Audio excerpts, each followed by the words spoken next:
کی اہمیت رکھو، کسی مٹی کے وجہ سے تمہارا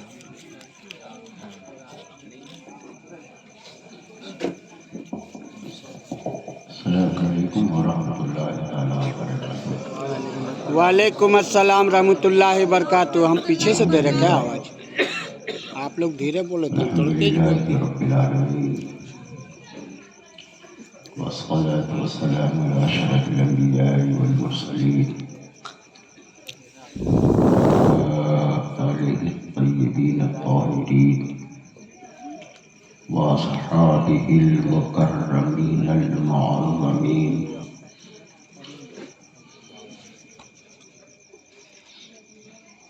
أما بعد فيا معاشر الحاضرين قال الله تبارك وتعالى في القرآن المجيد والفرقان الحميد أعوذ بالله من الشيطان الرجيم بسم الله الرحمن الرحيم ہاتھ اٹھانے میں تھوڑا وقت لگتا ہے۔ إن الله كان عليكم رقيبا سبحان اللہ ما شاء اللہ۔ صدق کام الله کرنے جاتے ہیں مولانا بولتا ہے کہ آپ کو العظيم ٹائم کیسے وصدق پتا؟ رسوله النبي الأمين النبي الكريم ونحن على ذلك لمن الشاهدين والشاكرين الحمد لله رب العالمين۔ آمین۔ بڑے ہی ادب و احترام کے ساتھ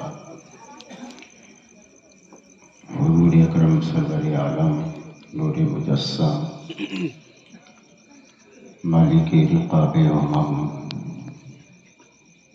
حضور پرنور شافع یوم نصور جناب محمد رسول اللہ صلی اللہ علیہ وآلہ وسلم کی بارگاہ عالی وقار میں درود و سلام کا نذرانِ محبت پیش کریں۔ اللہم صلی وسلم علی سیدنا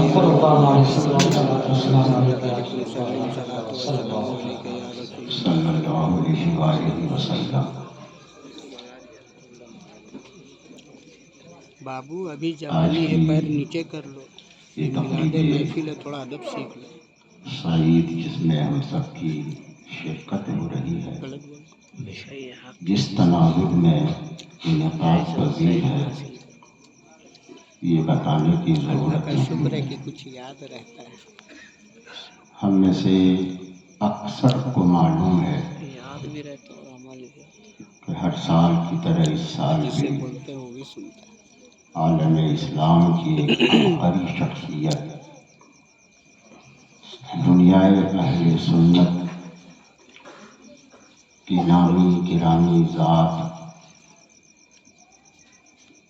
کی یاد میں آج کی اس روح پرور مجلس کا اہتمام ہوا ہے۔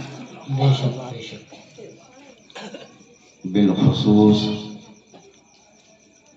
اس عظیم خانوادے کے عظیم چشم و چراغ سبحان اللہ۔ جس پہ دنیائے اہل سنت کو ہمیشہ فخر رہے گا۔ بے شک۔ میری مراد شہزادہ حضور سرکار محمود ملت حضرت العلامہ مفتی الشاہ محمد محمود احمد قادری رضوی نوری سلامی برہانی علیہ رحمت و رضوان سے ہے، سبحان اللہ۔ جس ذاتی گرامی کا عرس ہم سب منا رہے ہیں۔ آج کے اس جلسے کی خوش نصیبی کہیے، فیروز بختی کہیے،